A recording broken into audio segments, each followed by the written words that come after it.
आप लोगों के मन में थोड़ा संतुष्टि होगी कि अब सच्चाई सामने आएगी क्योंकि सीबीआई जांच की सिफारिश कर दी। जांच की सिफारिश का असली पता तब चलेगा जब वो डॉक्यूमेंट सामने आएगा जिसमें जांच की सिफारिश के बिंदु शामिल हैं। एक व्यक्ति ने एफआईआर दर्ज की है और उसी एफआईआर को आधार बनाकर वो सीबीआई जांच कर रहे हैं।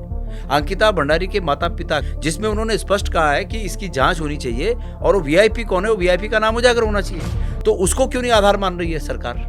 तो इसका मतलब कोई भी इन्वेस्टिगेशन स्टेट पुलिस करेगी, चाहे वो आपकी सरकार के दौरान हो, किसी भी सरकार के दौरान हो, तो फिर उसका इकबाल क्या रह गया? पुलिस का इतना बड़ा इंस्टीट्यूशन, एक बात बताइए, उसको शक की निगाह से देखा जाएगा, कोई भी इंस्टीट्यूशन का मतलब क्या है? सरकार में बैठे हुए लोग बेईमान हैं, अपने हितों की रक्षा के लिए प्रशासन कर रहे हैं, शासन कर रहे हैं। पर नैरेटिव तो बन ही गया ना कि पुलिस जो भी है सत्ताधारी नहीं, ऐसा नहीं होता हिसाब से काम यही करती पुलिस, है। मैं आपको चैलेंज देता हूँ, यही पुलिस, यही अधिकारी, इस प्रदेश की जनता का आशीर्वाद मिले और सरकार चेंज हो, यही अधिकारी जो इन्वेस्टिगेटिंग ऑफिसर थे, यही अधिकारी उन्हीं सबूतों को अगर दोबारा नहीं लाए तो मेरा नाम बदल देना। अभी मेरे पास दर्शन भारती आए थे, कह रहे थे जब तक मैं जिंदा हूँ कांग्रेस यहाँ कभी सत्ता में नहीं आ सकती। देखिए, वो भारतीय जनता पार्टी के कार्यकर्ता होंगे, इसीलिए वो कहते हैं मैं कार्यकर्ता नहीं हूँ, क्या है मैं हिंदू, क्या है वो? एक हिंदू धर्म गुरु हूँ। मुझे यकीन है कि मैं दर्शन भारती जी से बड़ा हिंदू हूँ, मुझे अपने पे यकीन है। एक मैं फोटो देख रहा था जिसमें आपको भी मुस्लिम टोपी पहने हुए दिखाया गया था। उससे पहले ये महेंद्र भट्ट का काम है जो उन्होंने किया। उनके नीचे कमेंट देखिए, आप कमेंट देखिए, जूते पड़ रहे हैं।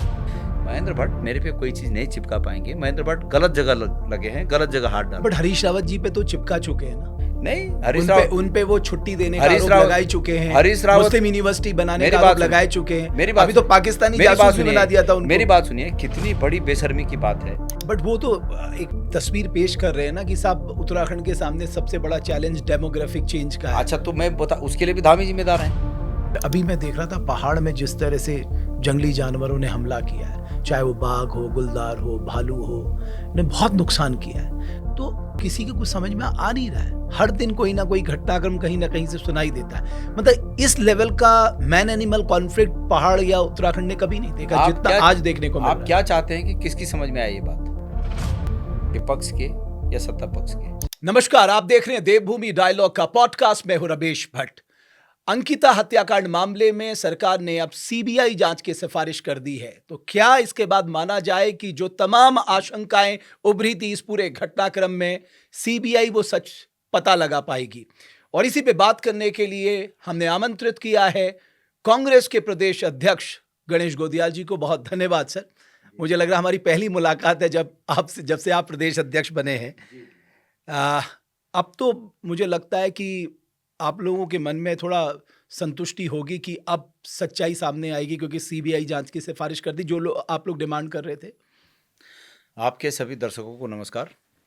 आपका प्रश्न कि क्या हमें इस बात की संतुष्टि है? निश्चित रूप में हमें इस बात की संतुष्टि है कि इस प्रदेश के तमाम सामाजिक संगठनों ने, इस प्रदेश की मातृशक्ति ने, इस प्रदेश के युवाओं ने, बुजुर्गों ने, आम लोगों ने अंकिता भंडारी को न्याय दिलाने के लिए, इस संदेह के घेरे से बाहर आने के लिए सीबीआई जांच की मांग की और सब लोग अपने अपने तरीके से इस मांग को मनवाने के लिए प्रयासरत रहे। और आज इसका परिणाम यह है कि आंशिक तौर पर संदेहों के साथ सरकार ने इस मांग को आगे बढ़ाया है। मैं आंशिक तौर पर और संदेहों के साथ इस बात को इसलिए कह रहा हूं कि सरकार ने अभी वो प्रत्यावेदन जो भारत सरकार को भेजा उसको सार्वजनिक नहीं किया। राजनीतिक गलियारों में और खास करके सचिवालय के गलियारों में ये चर्चा का विषय है कि सरकार एक काल्पनिक प्रश्न बनाकर उस प्रश्न पर जांच कराना चाहती है। अब जब प्रश्न ही कोई काल्पनिक हो, कोई काल्पनिक स्थिति पैदा की गई हो और उस काल्पनिक स्थिति पर ही जांच कराने की बात हो सीमित उस दायरे में, तो फिर सच्चाई कहाँ से सामने आएगी? आपको कैसे पता लगा? मुझे पता लगा, कुछ हमारे भी तो सोर्स होते हैं। तो सरकार क्यों नहीं, मैं ये कह रहा हूँ कि सरकार सार्वजनिक करे ना उस पत्र को, जो पत्र भारत सरकार को उन्होंने भेजा है उसको सार्वजनिक करें और उसकी भाषा ये हो, उसका आशय ये हो कि समग्र जांच हो, हर एक व्यक्ति की भूमिका की जांच हो और इसका पर्दाफाश हो, यही तभी जाके सामने आएगा। अब जो मैंने कहा कि काल्पनिक एक हाइपोथेटिकल सिचुएशन बनाकर उसकी जांच की जानी है, वो ये है जो मैंने पता किया कि क्या वीआईपी था, सिर्फ इस बात की जांच की जानी है। तो ये थोड़ी कोई जांच हुई, जांच तो समग्र होनी चाहिए। ये क्वेश्चन, ये प्रश्न काल्पनिक है। बिकॉज क्या है कि मैं पूरा कर लूं, मैं पूरा कर लूं। ये प्रश्न काल्पनिक है कि क्या कोई वीआईपी था, और ये बात वास्तविक है कि कोई वीआईपी था। तो जांच इसकी होनी चाहिए कि वीआईपी कौन था। नहीं, मैं समझा नहीं। आप कह रहे हैं क्या कोई वीआईपी था, ये काल्पनिक भी है, कोई वीआईपी था ये वास्तविक भी है, एक ही चीज हो सकती है? नहीं, क्या उसके अगर क्या लगा दिया तो ये काल्पनिक बात हो गई, था या नहीं था। लेकिन था, वास्तविक बात ये है, मैं ये कह रहा हूं। और ये आप कह रहे हैं आप 100% कॉन्फिडेंस ये है कि इस वहां बात कोई से वीआईपी स्थापित था? ये इस बात से स्थापित हो रहा है कि उस लड़की ने मरने से पहले खुद लिखा, तो ये स्थापित है कि था। तो वो कौन था, अगला प्रश्न ये है कि वो कौन था, इस पे जांच होनी चाहिए। दूसरा आपका उसने तो ये लिखा अपने चैट में कि मुझे स्पेशल सर्विस देने का किसी वीआईपी पे दबाव डाला जा, बस ये था ना? हाँ, तो किसी वीआईपी, मतलब था ना वो कोई वीआईपी, वो कोई वीआईपी था। अब ये कौन जानता है कौन था वीआईपी? ये वो लोग जानते थे जिन्होंने अंकिता के पास ये प्रस्ताव रखा। इसके अलावा तो कोई नहीं जानता था ना। वही लोग जानते होंगे कौन है वीआईपी। उन्होंने उनसे क्यों नहीं जांच एजेंसियों ने उगलवाया कि ये कौन था?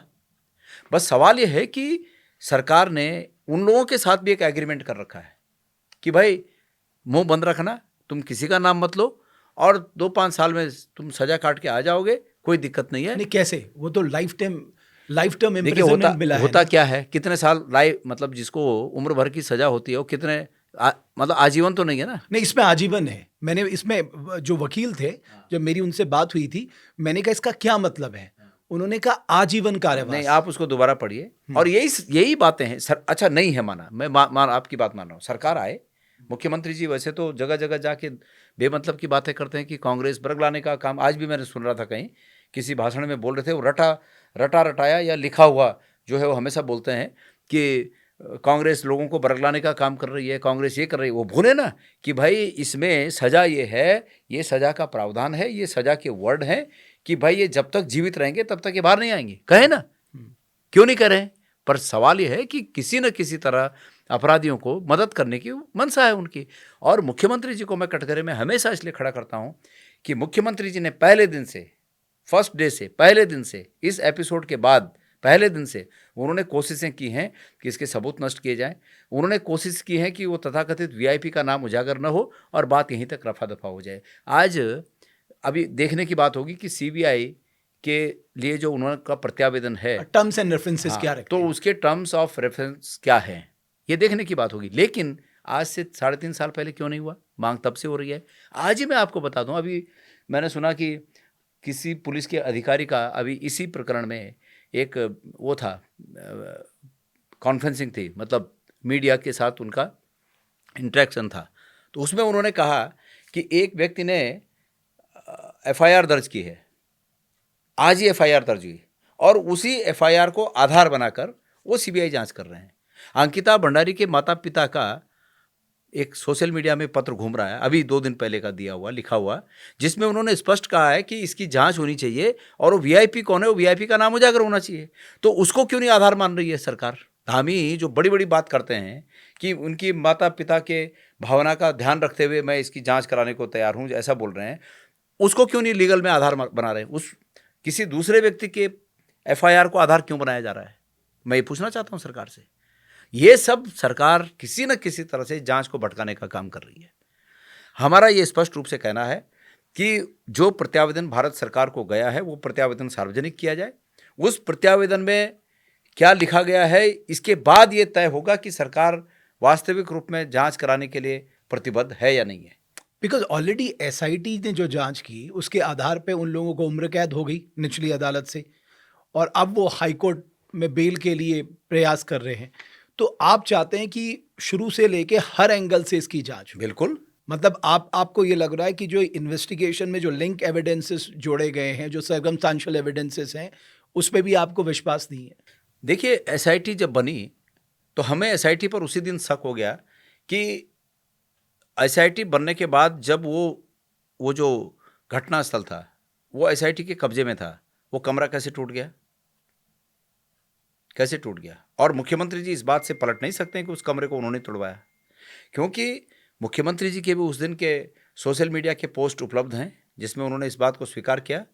मैंने सुना बाद में उन्होंने उसको डिलीट भी किया, लेकिन पौड़ी पुलिस के उस समय के किए गए ट्वीट आज भी हैं जिसमें उन्होंने स्पष्ट रूप से कहा है गढ़वाल पुलिस ने कि मुख्यमंत्री जी के आदेश के बाद उस रिजॉर्ट को तोड़ा गया। कैसे तोड़ा गया जब एसआईटी के कब्जे में था?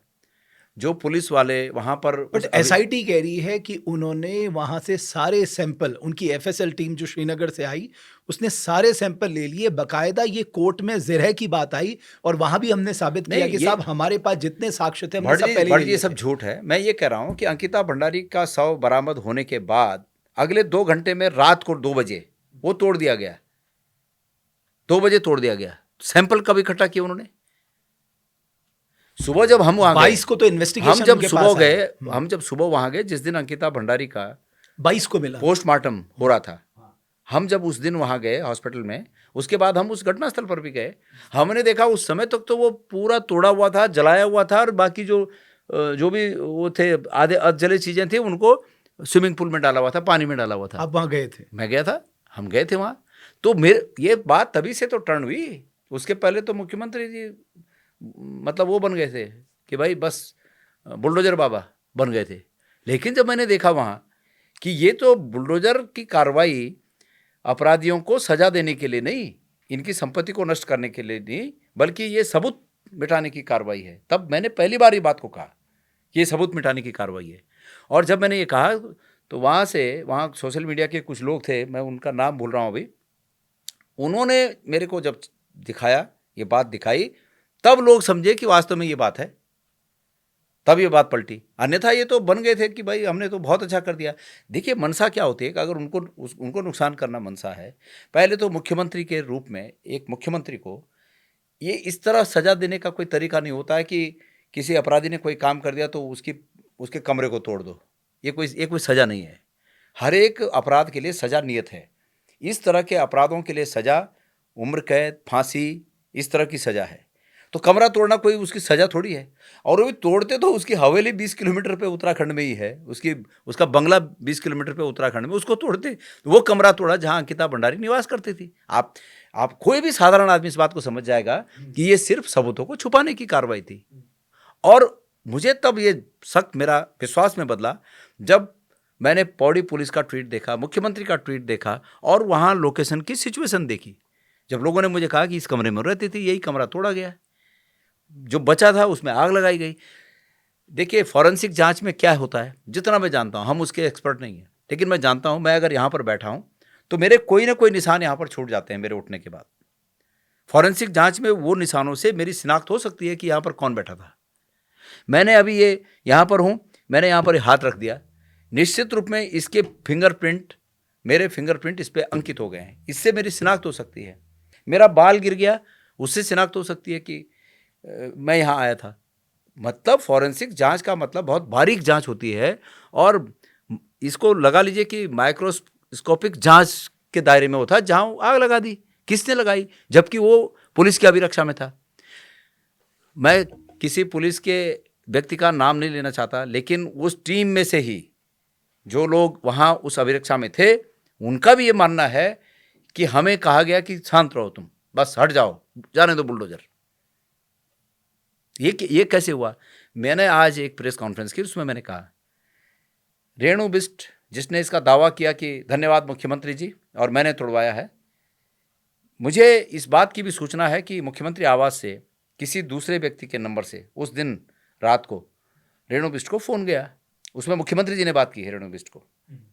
3 लोग थे, समय आने पर नाम अगर पूछेंगे लोग तो नाम भी बताएंगे। तो आप बता दीजिए ना। नहीं, ये मैं मुख्यमंत्री को नाम ले रहा हूं ना कि मुख्यमंत्री ने बात की। किसने बात कराई वो इतना इंपॉर्टेंट नहीं है। किसने बात कराई अपने फोन से, वो किससे बात कराई, किसने बात की, वो इंपॉर्टेंट है। आपका खुफिया तंत्र है कोई वहां? मेरा खुफिया तंत्र, हमारा क्या होता है, देखिए हम जो यहाँ बोल रहे हैं, दीवालों के भी कान होते हैं, सब बातें बाहर जाती हैं। और उसके बाद उनका बिल्कुल सीबीआई जांच न कराने का अडिग रहना, टालना, किसी तरह टालना। आज भी, कल भी मैं उनका स्टेटमेंट देख रहा था। मैंने परसों एक कहीं वो किया, तुलना की कि मुख्यमंत्री जी इस जांच के बारे में ऐसे कह रहे हैं जैसे पहाड़ में बरसात नहीं होती है, ज़मीन हार्ड हो जाती है और उस हार्ड ज़मीन में बैल को ज़बरदस्ती जुआ कंधे में रखा और पीटा जा रहा हो कि खींच हल को आगे, तो कैसा हो जाता है बैल, आखिर में घुटने टेक देता है। वही स्थिति मेरे को धामी जी की लगी कि भाई नहीं कराना चाह रहे, पर जनता पीट रही कि भाई कर, जांच कर, और बड़ी मुसीबत में अब बोल रहे हैं कि अब मैं इसके लिए तैयार हूं। बट अब आपको लग रहा है जब जांच की सिफारिश हो गई है, जांच की सिफारिश का असली पता तब चलेगा जब वो डॉक्यूमेंट सामने आएगा जिसमें जांच की सिफारिश के बिंदु शामिल हैं। ओके, अब बीजेपी के जो प्रदेश अध्यक्ष है महेंद्र भट्ट लिख रहे हैं कि मुझे आश्चर्य है कि कांग्रेस को इस मामले में सीबीआई जांच से बेहद दुख हो रहा है। दुख हो रहा है? कैसे दुख हो रहा है? किसने? मुझे नहीं पता, उन्होंने अपने वो देखिए, क्या आपको लगता है कि महेंद्र भट्ट राजनीति के उस, ठीक है वो भारतीय जनता पार्टी के अध्यक्ष हैं और राज्यसभा के सदस्य हैं, लेकिन कैलिबर के रूप में उनके स्टेटमेंट पर रिएक्ट किया जा सके और स्वस्थ चर्चा हो सके, क्या आपको लगता है उनके स्टेटमेंट इस बट लायक आप है? उनके कैलिबर को कैसे चैलेंज मैं कर सकते हैं? इसी तरह बोल रहा हूँ, क्या क्या बोल देते हैं। वो भी एक राष्ट्रीय पार्टी के नेता नहीं, है, वो इस ठीक है, प्रदेश वो के बीजेपी प्रदेश को मुबारक अध्यक्ष हो, हैं। वो लेकिन आप देखिए, जब एक बात सामने आई कि सुरेश राठौर और उनकी पत्नी की बात सामने आई, तो उन्होंने क्या कहा था? सुरेश राठौर नहीं, ये जो गट्टू नाम एक सामने आया, वो गट्टू नाम के लिए उन्होंने क्या कहा है कि भाई उनकी जाति अनुसूचित जाति है और कांग्रेस अनुसूचित जाति का अपमान कर रही है। कोई व्यक्ति आरोपित है, वो आरोपित व्यक्ति की जाति बताना, जो आदमी जाति बता रहा है वो कर रहा है अपमान की कांग्रेस कर रही है। तो महेंद्र भट्ट जी के लिए क्या बोले? और जब उस महिला ने महेंद्र भट्ट पर आरोप लगा दिया तो महेंद्र भट्ट आरोपित हो गए। महेंद्र भट्ट जी को चाहिए था कि वो त्यागपत्र देते अध्यक्ष मतलब पद आप से। कह रहे हैं वो महिला जितने लोगों का नाम लेगी वो सब आरोपी मेरी हो बात जाएंगे? सुनिए, आरोपित है ना, उसकी जांच होनी चाहिए। हम ये नहीं कह रहे हैं, मैं कहने क्या जा रहा हूं कि वो महिला अगर महेंद्र भट्ट जी का नाम ले रही है तो महेंद्र भट्ट जी उस आरोप से मुक्त हों पहले, और दूसरी बात उनको अपनी जात बताने का क्या है कि मैं ब्राह्मण हूं। बट आप उस महिला के तो बयानों को इतना क्रेडिबल मानते, नहीं, महिला इतना को विश्वसनीय मानते? मैं सिर्फ आपसे पूछ रहा हूं, अभी तो आप भी तो मेरी बात पब्लिक सुनिए, लाइफ मैं में महेंद्र रहते हैं। भट्ट को इंपॉर्टेंट इसलिए दे रहा हूं कि वो पार्टी के अध्यक्ष हैं। अदरवाइज मैंने कहा ना कि उनके स्टेटमेंट पे प्रतिक्रिया देने जैसा कुछ होता ही नहीं है। और जहां तक उस महिला की बात है, हमें कोई मतलब नहीं है, वो महिला, उसका पति, उनके बीच की जो खिचड़ी पकी है, हमें उससे कोई लेना देना नहीं। लेकिन दो लोगों के बीच एक राष्ट्रीय पार्टी के नेता का नाम आया और हमारी अस्मिता से खिलवाड़ हुआ है। हमें ये मौका मिला है कि हम इनको सबक सिखाएं। हम इस सबक सिखाने से पीछे हटने वाले नहीं हैं। बट जो हाई कोर्ट ने आदेश दिया कि आप सब उनके वीडियोस हटाए जाएं, तो आपको हटाने पड़े होंगे? मेरी जानकारी में नहीं है कि मेरे को कोई ऐसा आदेश आया है। मेरे को भी आदेश आएगा तो उसको फेस करेंगे, उस आदेश को फेस करेंगे। हम भी कोर्ट में अगर जाएंगे, हमें आदेश आएगा, हम कहेंगे, अपनी बात कहेंगे जो हमें कहना होगा कि भाई कोई वीडियो हमने तो नहीं बनाया। लेकिन राजनीति में विश्वसनीयता एक बड़ी बात है, इसलिए राजनीति की विश्वसनीयता हमारी भी बनी रहे और इनकी भी बनी रहे, इसलिए इन सबको पाक साफ होना पड़ेगा। और हमारा काम है, हम विपक्ष में हैं, हमारा काम है कि हम जो आरोप लगे हैं उस पर सरकार को जवाब लें, उनसे तो आप वो प्रश्न वीडियो पूछें। नहीं हटाएंगे? आप है? वो वीडियो नहीं हटाएंगे आप? कौन सा वीडियो? मेरे को ऑडियोज वीडियोज मुझे कोई ऐसा आदेश मिलेगा तो जो कानूनी कार्रवाई करनी होगी, कोर्ट के आदेश के अनुपालन में जो करना होगा मैं जरूर करूंगा। हम कोई कानून से बाहर थोड़ी। सर, अब पॉलिटिक्स में आ जाते हैं। हमने अंकिता की बात की, आपको क्या लग रहा है 2027 में? आपको लग रहा है कि जो ये पूरा घटनाक्रम है उसने कांग्रेस को एक मोमेंटम दिया है? देखिए, हमने ये जो भी हम अपना काम जो ये कर रहे हैं, ये 2027 के नज़रिए से नहीं कर रहे हैं। हम अंकिता भंडारी और अंकिता भंडारी जैसी कितनी अंकिताएं, उनके साथ हुए दुर्व्यवहार को रोकने के लिए, आगे से ऐसी बातें न होने के लिए, दोषियों को सजा देने के लिए, इस प्रदेश में एक स्वस्थ कानून का राज रहे, इसके लिए हम संघर्ष कर रहे हैं। 2027 तो देखिए, जनता दोनों का काम देखती है, सरकार का काम देखती है और विपक्ष का काम देखती है। जनता को लगेगा कि कांग्रेस पार्टी ने विपक्ष के रूप में अच्छा काम किया तो हमें रिवार्ड देगी। जनता को लगेगा कि कांग्रेस पार्टी ने से ज़्यादा सत्ता पक्ष के लोगों ने काम किया है तो जनता उनको देगी। तो ये 2027 का प्रश्न तो जनता पे छोड़ दीजिए। हम अंकिता भंडारी को किसी राजनीतिक मकसद के लिए इस मुद्दे को नहीं उठा रहे हैं, हम उत्तराखंड की अस्मिता को बचाने के लिए ये मुद्दा उठा रहे हैं। बट सरकार कह रही है ना, कांग्रेस बरगलाने का काम कर रही है, एक नैरेटिव बनाने का काम कर रही है, झूठ के इर्द गिर्द अपनी पूरी बुनियाद दिखा रही है। तो बीजेपी के बोलने पे हम चुप हो जाएं? हम एक राजनीतिक पार्टी हैं और एक राजनीतिक पार्टी होने के नाते इस प्रदेश में उठ रहे तमाम मुद्दों पर हमारी राय की जनता उम्मीद करती है कि हम अपनी राय को बेबाकी से रखें, और हमारा एक कर्तव्य बनता है। आप बीजेपी को जब ये पूछें आपसे, बीजेपी के लोग, कि इस पे ये राजनीति कर रहे हैं, तो उनसे कहिए कि दिल्ली में निर्भया कांड हुआ था, कांग्रेस की सरकार थी, कोई काम बाकी नहीं रहा दोषियों को सजा हुई, उस बेटी को इलाज के लिए जहाँ तक संभव हो सका वहाँ भेजा। दुर्भाग्य से सबसे सशक्त कानून भी आया, सबसे सशक्त कानून आया, जस्टिस वर्मा के नेतृत्व में कमेटी बनी थी, कमेटी बनी, कानून आया, उसका इलाज के लिए पूरी व्यवस्था हुई। तो उसके बाद भी बीजेपी ने राजनीति की, लेकिन ठीक है, वो मुद्दा था। यहाँ उस समय बीजेपी को उसमें राजनीति नहीं लगी, आज बीजेपी को उत्तराखंड में राजनीति लग रही है। तो ये राजनीतिक मुद्दा नहीं है। देखिए, अब तक जितना भी बीजेपी ने अपना नुकसान किया, अगर नुकसान हुआ उनको 2027 के परिप्रेक्ष्य में जो आपने प्रश्न पूछा, अगर उनको नुकसान हुआ तो अपनी करतूतों से हुआ। अगर गणेश गोदियाल उस जगह में होता तो गणेश गोदियाल फर्स्ट डे जो जांच की मांग हो रही थी वो मांग करता, कोई दोषी को नहीं बचाता। जो सबूत थे उन सबूतों को संरक्षण करने के लिए पुलिस को स्पेशल ऑर्डर करता कि खबरदार, अगर किसी की भूमिका संदेहास्पद पाई गई तो उसको बख्शा नहीं जाएगा। ये संदेश ऊपर से होता और जांच होती। मैं ये कह रहा हूँ, कोई भी सरकारें हो, समाज में ऐसी दुर्घटनाएं नहीं होनी चाहिए, ऐसी घटनाएं नहीं घटनी चाहिए, लेकिन होती है ना फिर भी। लेकिन सरकार का काम ये है, मैंने कई बार कहा और आपके सामने भी कह रहा हूँ, मैं धामी जी को इस कांड के लिए कटघरे में नहीं खड़ा कर रहा हूँ। मैं धामी जी को कटघरे में इसलिए खड़ा कर रहा हूँ कि इस कांड के बाद जो उनकी भूमिका होनी चाहिए थी वो भूमिका ठीक नहीं है और संदेहास्पद है, जिसके लिए खड़ा कर रहा हूँ कटघरे में। इस कांड होने के लिए नहीं कर रहा हूँ। प्रदेश में तमाम चीज़ें हुई, उन सब बातों के लिए सरकार को कटघरे में खड़ा करने की बात नहीं है, पर उनके बाद सरकार का रवैया क्या था इसलिए खड़ा करने की बात है। पर सर, एक लार्जर चैलेंज जो मुझे दिखाई देता है कि इंस्टीट्यूशन पे अविश्वास। अब सपोज स्टेट पुलिस है, उस पर तो विश्वास ही नहीं रह गया, तो इसका मतलब कोई भी इन्वेस्टिगेशन स्टेट पुलिस करेगी, चाहे वो आपकी सरकार के दौरान हो, किसी भी सरकार के दौरान हो, तो फिर उसका इकबाल क्या रह गया पुलिस का? इतना बड़ा इंस्टीट्यूशन, एक बात बताइए, उसको शक की निगाह से देखा जाएगा, कोई भी इंस्टीट्यूशन का मतलब क्या है? कोई भी इंस्टीट्यूशन जो है उसकी विश्वसनीयता उसको गवर्न करने वाले लोगों पर निर्भर करती है। अगर उसको गवर्न करने वाले लोग, उसका प्रशासन चलाने वाले लोग, माने सरकार, अगर ईमानदार है तो वो ईमानदारी से काम करेंगे। सरकार में बैठे हुए लोग बेईमान हैं, अपने हितों की रक्षा के लिए प्रशासन कर रहे हैं, शासन कर रहे हैं। पर नैरेटिव तो बन ही गया ना कि पुलिस जो भी है सत्ताधारी नहीं, ऐसा नहीं होता हिसाब से काम यही करती पुलिस है। मैं आपको चैलेंज देता हूं, यही पुलिस, यही अधिकारी, भगवान चाहा आप लोगों की इच्छा हो और इस प्रदेश की जनता का आशीर्वाद मिले और सरकार चेंज हो, यही अधिकारी जो इन्वेस्टिगेटिंग ऑफिसर थे, यही अधिकारी उन्हीं सबूतों को अगर दोबारा नहीं लाए तो मेरा नाम बदल देना, इन्हीं को लगाएंगे, इन्हीं को लगाएंगे, लाएंगे। ये ऊपर पर राजनेताओं की इच्छा के अनुरूप काम करना ये गलत है। अपने पद के जो दायित्व हैं उन पदों का ईमानदारी से दायित्व निभाना चाहिए अधिकारियों को। ये मुझे बड़ा कचोटता है। एसआईटी बनी, एसआईटी का काम दो था मेरे हिसाब से।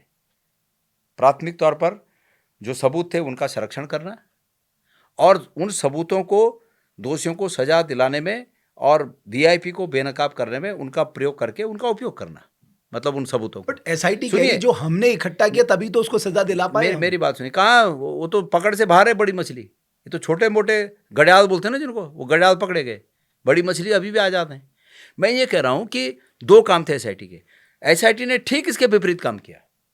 इन्होंने ऊपर के आकाओं के आदेश पर, स्पष्ट रूप से मुख्यमंत्री उनके आदेश पर, सबूतों को नष्ट किया और मौका दिया कि जो आरोपी हैं, जो अपराधी हैं, उनको कम सजा हो।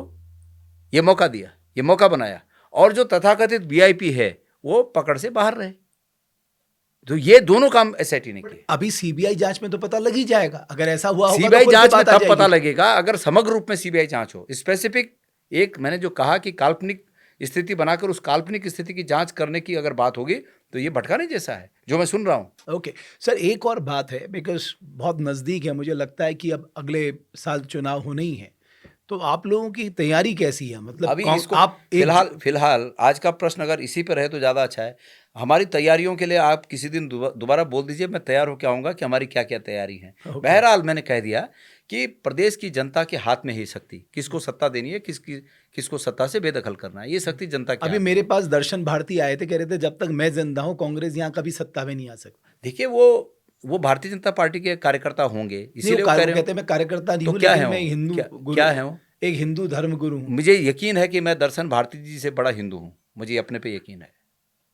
ठीक है, इस गणेश गोदियाल ने 6.5 साल भगवान बद्री विशाल के दरबार में सेवा की है और मुझे फ़ख्र है कि मैं हर उस व्यक्ति से जो इस तरह की हल्की बातें करते हैं और अपने को धर्म प्रदर्शित करते हैं, लेकिन मुझे ये फ़ख्र है कि हम ऐसे हिंदू हैं कि जो हिंदू धर्म का मर्म है, आधार है, सर्वे भवन्तु सुखिनः सर्वे सन्तु निरामया, हम उसमें विश्वास करने वाले हिंदू हैं। तो इसलिए ठीक है, उन्होंने बोला होगा कि जब तक मैं हूँ तब तक बीजेपी यहाँ सत्ता में रहेगी, तो उनकी बात उनको मुबारक, लेकिन इस बात को जनता के बीच और जनता के विश्वास पर परखा जाएगा। एक मैं फोटो देख रहा था जिसमें आपको भी मुस्लिम टोपी पहने हुए दिखाया गया था। उससे पहले ये महेंद्र भट्ट का काम है। और मैं गोपेश्वर गया था, तो मैंने गोपेश्वर में कहा कि महेंद्र भट्ट जी, अगर मुझे आप टोपी पहना के किसी दूसरे धर्म का बनाना चाह रहे हो और ये इच्छा रखते हो, तो मेरा ससुराल तो चमोली में है। तो चमोली के तमाम, मैंने कहा वहाँ नौटियाल, मैखुरी और खंडूड़ी भट्ट, मैंने कहा कि ये मेरे रिश्तेदार हैं, और महेंद्र भट्ट भी दूर से ही सही, कहीं ना कहीं से मेरी रिश्तेदारी है उनसे। तो कहीं ऐसा ना हो कि 10 महीने 11 महीने में चुनाव आते आते मेरे से पहले वो बन जाएं, तो कहीं ऐसी बात ना हो। मैंने कहा उनसे, बट हमारे प्रदेश में बहुत तो ही एक बचकाना, बहुत मजबूत आप धर्मांतरण सोचिए ना, कानून है ना। आप सोचिए ना, ऐसी थोड़ा ना टोपी पहन लेंगे। आप सोचिए ना, मेरी बात सुनिए, आप सोचिए कि वो मुझे टोपी पहनाकर मेरा धर्म परिवर्तन कराने की बात कर रहे हैं। वो कितना डरे हुए हैं मेरे से। मुझे लोग कहते हैं इन पे अटैक करो, ये करो, मुझे उन पे रहम आती है कि बेचारे इसी लायक रह गए कि एक गणेश गोदियाल को घेरने के लिए उनको एक नकली फोटो बनानी पड़ रही है। नकली आजकल वो क्या होते हैं, एआई, हाँ, वो आर्टिफिशियल इंटेलिजेंस। हाँ, वो बनाना पड़ रहा है। 2 अलग अलग प्रस्तावना में कही गई बातों को शामिल करके, किसी ने किसी प्रस्तावना में कोई बात कही, किसी ने किसी प्रस्तावना में कोई बात कही, दोनों को शामिल करके उनका लिंक जोड़ देना, ये सब नकली काम है। पर मुझे इन पर रहम आता है बेचारों पे कि ये इस लायक हो गए कि इनको मेरा ये करना पड़ रहा है, तब जाके मेरी छवि। और देखिए जो उन्होंने किया, उनके नीचे कमेंट देखिए आप, कमेंट देखिए, जूते पड़ रहे हैं, बुरी तरह से जूते पड़ रहे हैं समाज की ओर से, जनता की ओर से।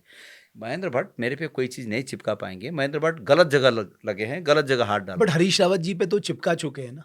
नहीं, हरीश रावत उन पे वो छुट्टी देने का आरोप लगाए चुके हैं। हरीश रावत मुस्लिम यूनिवर्सिटी बनाने का आरोप लगाए चुके हैं। मेरी बात, अभी तो पाकिस्तानी जासूस भी बना दिया था उनको। मेरी बात सुनिए, कितनी बड़ी बेशर्मी की बात है कि एक राष्ट्रीय पार्टी ने अपने पेज से एक एआई जनरेटेड वीडियो बनाया, डाला, और उसके बाद डिलीट करना पड़ा बीजेपी को, अपने पेज से डिलीट करना पड़ा।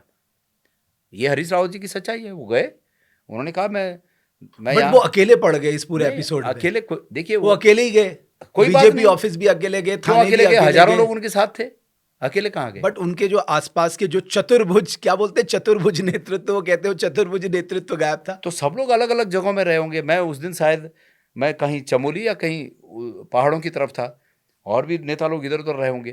तो इसको इस रूप में नहीं देखा जाना। आप कह रहे हैं इस बार ये मुस्लिम वाला नैरेटिव आप अपने साथ नहीं चिपकने देंगे। देखिए, मेरे से चिपकने की बात नहीं है। ये भारतीय जनता, मेरे प्रदेश की जनता को आगाह करना चाहता हूँ कि ये अपने हितों की रक्षा के लिए, अपने राजनीतिक हितों की रक्षा के लिए, अपने औलादों को बस इकट्ठा करने, उनके लिए इकट्ठा करने के मकसद से ये इस तरह के नैरेटिव पैदा करते हैं, झूठे नैरेटिव पैदा करते हैं, और तब जाके कांग्रेस को हराते हैं।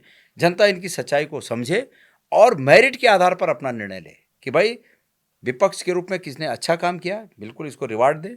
सरकार के रूप में किसी ने अगर अच्छा किया तो उसको रिवार्ड दे, नहीं किया तो उनको नीचे उतारे। ये लोकतंत्र है। हम इतने साल सत्ता में रहे, 10 साल से बाहर हैं, लोगों ने नहीं चाहा, नहीं है, कोई बात नहीं है, लेकिन जनता को मेरिट के आधार पर निर्णय लेना चाहिए। इस तरह के नकली जो वो बनते हैं, एक माहौल बनाया जाता है, नकली माहौल बनाया जाता है, उस नकली माहौल को लोग समझें और उसके आधार पर कोई वोट न दें। बट वो तो एक तस्वीर पेश कर रहे हैं ना कि साहब उत्तराखंड के सामने सबसे बड़ा चैलेंज डेमोग्राफिक चेंज का है। अच्छा, तो मैं बता, उसके लिए भी धामी जिम्मेदार हैं। 9.5 साल बीजेपी की सरकार को हो गए, 9 साल बीजेपी की सरकार को हो गए, जिसमें से 5 साल से अधिक, मतलब 5.5 साल के करीब धामी मुख्यमंत्री हैं। और अगर 9 साल से उत्तराखंड में बीजेपी की सरकार और 11-12 साल से केंद्र में बीजेपी की सरकार, और उसके दौरान डेमोग्राफी चेंज हो रही है, तो इसका दोष किसको है? और अगर कांग्रेस के किसी नेता को दोषी मानते हैं तो कानून उनके हाथ में है, लाए हथकड़ी पहनाए, जिसका रोल है। करते खुद हैं, ये सब खुद कर रहे हैं। असल में सवाल ये है, ये खुद बसाते हैं, दूसरे लोगों को खुद बसाने का काम करते हैं, और इसलिए बसाते हैं ताकि लोगों में हम दुराग्रह पैदा कर सके। तो इसलिए जनता अब ऐसे थोड़ी रहा, जनता देख रही है कि भाई तुम एक ही बात को 10 बार बोलोगे, 10 साल से सत्ता तुम्हारी है और तुम दूसरे को कोसोगे, तो नहीं मानते लोग। बट सर, आपने कहा कि मैं अंकिता के इर्द गिर्द ही रहना चाहता हूँ, बट अभी मैं देख रहा था पहाड़ में जिस तरह से जंगली जानवरों ने हमला किया है, चाहे वो बाघ हो, गुलदार हो, भालू हो, ने बहुत नुकसान किया है। तो किसी को कुछ समझ में आ नहीं रहा है। हर दिन कोई ना कोई घटनाक्रम कहीं ना कहीं से सुनाई देता है। मतलब इस लेवल का मैन एनिमल कॉन्फ्लिक्ट पहाड़ या उत्तराखंड ने कभी नहीं देखा जितना आज देखने को मिल रहा आप है। क्या चाहते हैं कि किसकी समझ में आए ये बात, विपक्ष के या सत्ता पक्ष के? सर, सत्ता पक्ष के अगर नहीं आ रही तो विपक्ष का क्या मामला है हमने कि उठाया, आप उनको मजबूर कर हमने दें कि मजबूर ऐसे किया, कठोर कठिन उठाएं। हमने मजबूर किया, हमने इतना मजबूर किया उनको कि उन्हें गणेश गोदियाल को आतंकवादी घोषित करना पड़ा, इतना मजबूर किया। और सब बात यह है, दोनों अपना अपना काम करेंगे ना, मतलब सत्ता पक्ष अपना काम करेगा, विपक्ष अपना काम करेगा। विपक्ष ने बात उठाई, सत्ता पक्ष उस पर कुछ करने को तैयार नहीं है। आखिर हम किसकी पंचायत में जाएं, किसकी अदालत में जाएं? जनता की अदालत में जाएंगे ना। मैं अभी पहाड़ में था, तो गौचर और कर्णप्रयाग के बीच घोलतीर एक जगह है। रात को मैं कहीं से आ रहा था, रात को 10 बजे के आसपास की बात है। उसके पली पार जंगल में आग लगी हुई थी। मैंने वहीं से लाइव किया और मैंने कहा कि जंगलों में आग, इसलिए गांव में बाघ। ये सीजन कौन सा है? अभी फायर सीजन स्टार्ट नहीं हुआ है। और अभी उत्तराखंड के कम से कम इसी सीजन में जंगलों में से करीब करीब 5-7% जंगल जलकर खाक हो गए इसी समय, जबकि अभी फायर सीजन शुरू नहीं हुआ है। क्या कर रही सरकार? सरकार हाथ पर हाथ धरे बैठी हुई है। तो सवाल यह है कि हम विपक्ष में हैं, हमारा काम है ना। और गणेश गोदियाल नहीं वहां से लाइव नहीं किया होगा, कितने ही लोगों ने वन विभाग को सूचित किया होगा कि भाई यहाँ आग लग गई। मैं उसके बाद जब वापस दूसरे तीसरे दिन आया तो वो आग नीचे तक आ गई थी, नीचे तक। लेकिन उसके बावजूद कोई जागने को तैयार नहीं है। तो भाई जब जंगलों में आग लगेगी तो जंगली जानवर जाएगा कहाँ? जो उनके नैसर्गिक रिहायशी उनकी जगह हैं, जहाँ वो रहते हैं, नैसर्गिक उनका निवास है, वो जल गया। उनके भोजन के साधन जल गए, तो वो भोजन के लालच में गांव के नज़दीक आएंगे ना, या रहने के लिए भी आग में तो नहीं जाएंगे, जहाँ आग नहीं होगी वहाँ जाएंगे। तो सरकार इस बात को समझ नहीं रही है। हमने इस प्रॉब्लम, मतलब सरकार को सिर्फ प्रॉब्लम बताकर खड़ा नहीं कर दिया कि ये प्रॉब्लम है, हमने उसका सॉल्यूशन भी बताया। हमने सरकार को ये बताया कि इसका रोकथाम क्या है। अच्छा एक बात बताइए आप, वन पंचायतों के द्वारा शाम को और कुछ नहीं हमारे पास, मान लिया, लेकिन 2-4 लोगों की व्यवस्था तो कर सकता है सरकार वन पंचायतों के माध्यम से, कि भाई रात को 5 लोगों की ड्यूटी है, वो गांव में कंटरी बजाने का काम करें। हो सकता है कि नहीं हो सकता? आप मुझे बताइए। बिल्कुल हो सकता है, सरकार चाहे क्या नहीं हो सकता। ये बहुत सिंपल बात है, सिंपल बात है, चौकीदारी करने की बात है। ये तो कर सकती थी सरकार, हमने कहा नहीं हुआ। हमने ये कहा तकनीकी की बात है, सरकार एक प्रोग्राम निश्चित करे और उसमें तमाम बाघों को, तमाम भालुओं को, जो हिंसक जंगली जानवर होते हैं, इनको एक जो तकनीकी है उसका मदद लेके उनको कान पे या उसकी स्किन पे जो जीपीएस सिस्टम है, एक कोई यंत्र होता है, कि उसको फिट करे और वो जहां उनकी मूवमेंट आप फिर नोटिस में ले सकते हैं। और गांव के नज़दीक आने पर वन विभाग उसकी मॉनिटरिंग करके गांव वालों को सचेत कर दे कि भाई तुम्हारे गांव के नज़दीक जानवर आ रहा है। गांव वाले उस दिन सचेत रहें। क्या नहीं हो सकता है? सरकार ने कुछ किया। हमने कहा आजकल ड्रोन है, उनके माध्यम से कुछ करो, और तो कुछ नहीं। अरे भाई वन विभाग में 2-4 वो जो शूटर होते हैं उन्हीं को कर दो। एक बेचारे जॉय वकील है पौड़ी में, और उनको ही काम दे दो। सरकार वो भी करने को तैयार नहीं है। तो सरकार की कुछ मनसा ही नहीं है। सरकार की कुछ बस अपने फर्ज की तीसरी समझ रहे हैं, कह रहे हैं कि साहब कूड़ा डालते हैं और वो जंगली जानवर कूड़ा खाने आ रहे हैं, इसलिए गांव के नहीं। अब मैं ये बता रहा हूँ भट्ट जी, स्वच्छ भारत अभियान चल रहा है, बड़ी बड़ी बातें हो रही है कि सरकार ने स्वच्छ भारत कर दिया, तो वो कूड़े का निपटारा क्यों नहीं हो पा रहा है? गांव के लोग, ये तो बड़ी बात है कि गांव के लोग एक जगह कूड़ा घर में लाके कूड़े को डाल रहे हैं, वहाँ से उस कूड़े के निपटारे के लिए सरकार बंदोबस्त करे ना, क्या दिक्कत है? पर बहाने करके अपने फर्ज की इतनी कर देना ये उचित नहीं है। मैं ये कह रहा हूँ, मैंने इसमें भी कहा है कि इसके लिए सरकार को कटघरे में नहीं खड़ा किया जा सकता कि जंगली जानवरों ने हमला कर दिया। लेकिन सरकार जंगली जानवरों के हमले के बाद कुछ नहीं कर रही है, इसके लिए सरकार को कटघरे में खड़ा किया जाना चाहिए। सरकारें कांग्रेस की भी रही पहले, आगे भी आएंगी, लेकिन समय के अनुसार सरकारों को बदलने की आवश्यकता है। सरकार अपने मतलब जो सरकार के प्लान होते हैं वो बने। हमारे पास कोई प्रॉब्लम आ रही है तो उसको कैसे सॉल्व किया जाए, उसका निराकरण क्या हो, इसके लिए सरकारों को ध्यान देने की आवश्यकता है। और नहीं दे जो ध्यान देते हैं उसको कटघरे में खड़ा किया जाता है। एक दर्शक ने सवाल पूछा है कि कांग्रेस उत्तराखंड में अपने हिंदू लोगों का साथ कब देगी और बाहरी लोगों को बसाना कब बंद करेगी?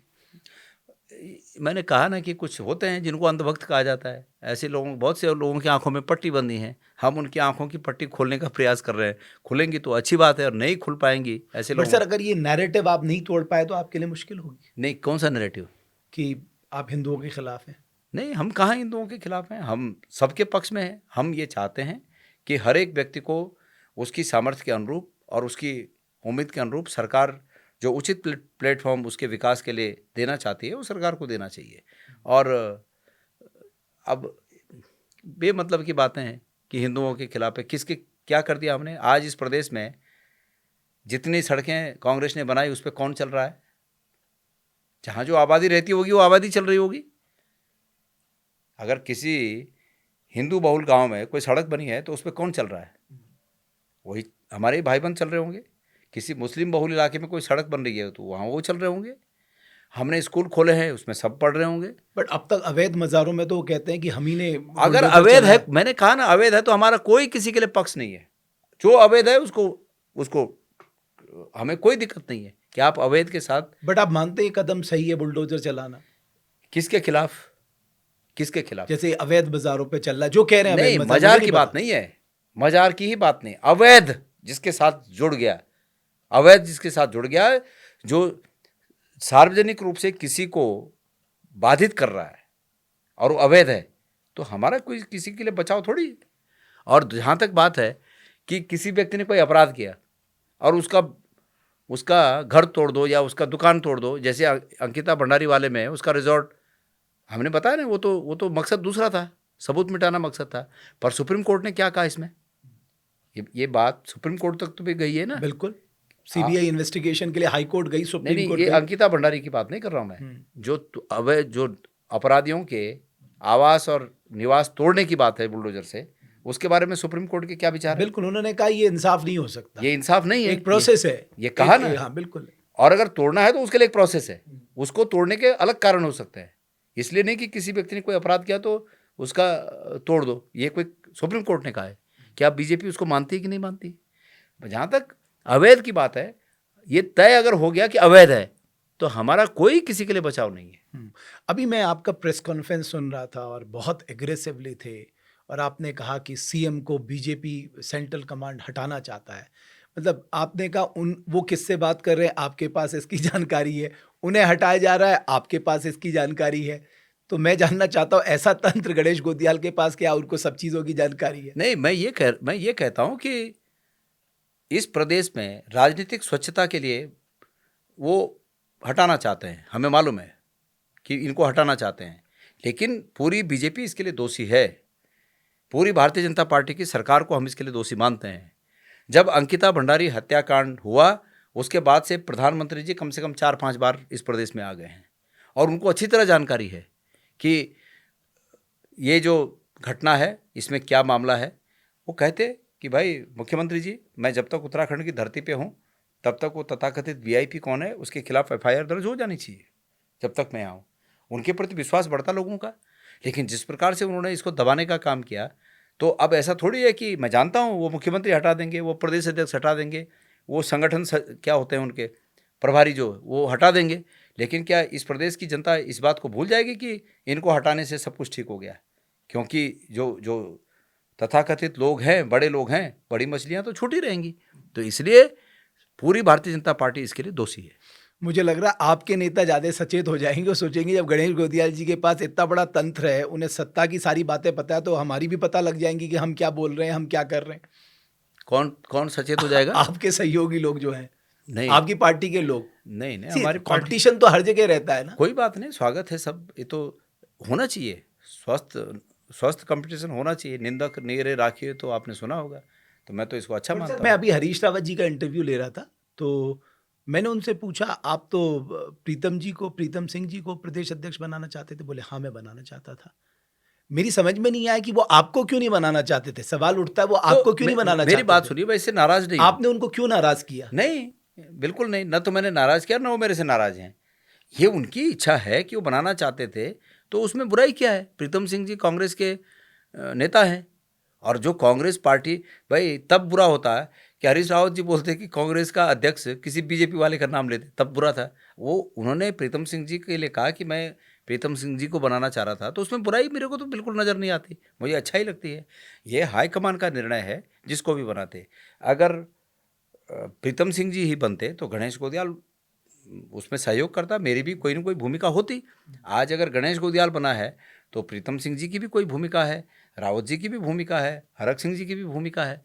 सब अपनी भूमिका निभा रहे हैं। बट 2022 में जो गलतियां आप लोगों ने की और उससे जो आपने इंट्रोस्पेक्ट किया, आपको लग रहा है कि इस बार आप वो नहीं दोहराने जा रहे देखिए, हैं?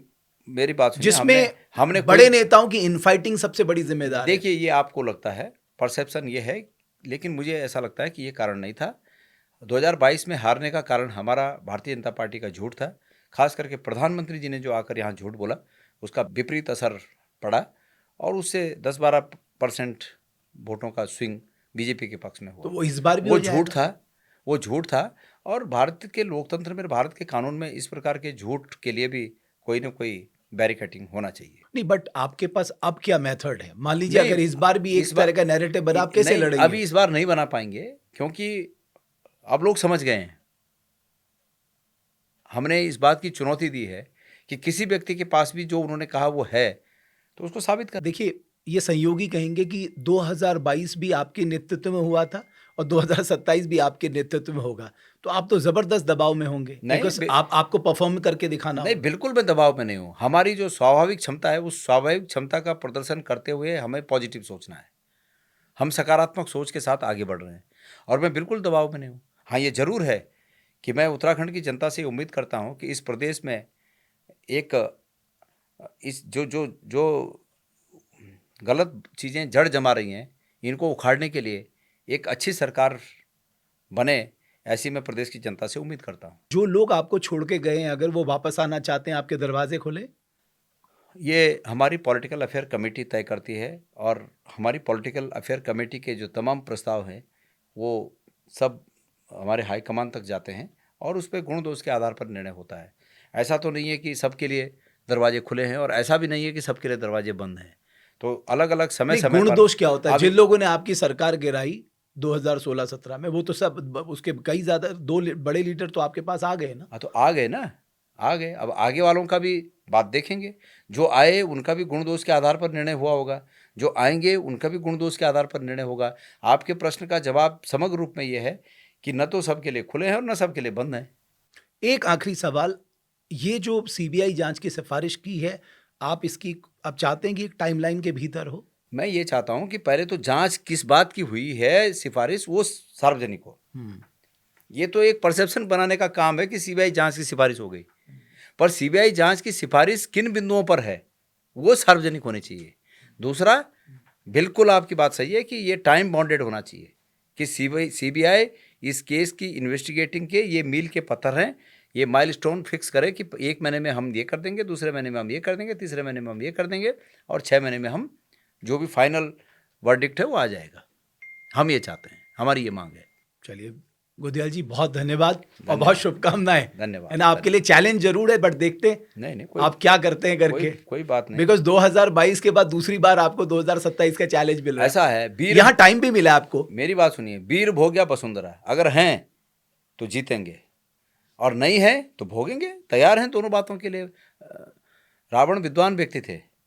जब रावण को ये पता लगा कि उनके समान खरदूषण मौसम बलवंता इन्हीं न मारे भिन्न तिन भगवंता। को मारे बिन भगवंता, तो जब उनको पता लगा कि भाई खरदूषण मारे गए हैं, तो रावण ने सोचा कि भाई क्यों न मैं उससे बैर लूं। अगर वो भगवान है और मैं मारा जाऊंगा तो मोक्ष की प्राप्ति होगी, और अगर वो नहीं है भगवान तो मैं उनको जीत लूंगा। तो वही बात है कि भाई आपने कहा कि चुनौती है, स्वीकार है। अगर है हम में काबिलियत होगी तो हम आगे आएंगे, नहीं होगी तो कोई बात नहीं है, हम संतुष्ट हो जाएंगे कि नहीं काबिलियत थी, लेकिन ईमानदारी से काम करेंगे, पॉजिटिव तरीके से काम करेंगे, उत्तराखंड को नज़र में रख के काम करेंगे कि हम जो कुछ भी करें हमारे प्रदेश का मान और सम्मान बढ़ता रहे। बहुत धन्यवाद आपका। धन्यवाद। तो पॉडकास्ट में हमारे साथ थे कांग्रेस के प्रदेश अध्यक्ष गणेश गोदियाल, जिन्होंने कहा कि वो पूरी तरह से तैयार हैं 2027 की चुनौती के लिए, लेकिन उन्होंने कहा कि अंकिता भंडारी के लेकर जो प्रतिवेदन सीबीआई को दिया है, सीबीआई को नहीं, जो सेंट्रल डिपार्टमेंट को दिया जाता है उसके बाद वो सीबीआई तक जाता है, उसका प्रतिवेदन सार्वजनिक हो और एक टाइम बाउंड तरीके से इसकी जांच होनी चाहिए। बहुत धन्यवाद हमारे इस पॉडकास्ट को देखने के लिए।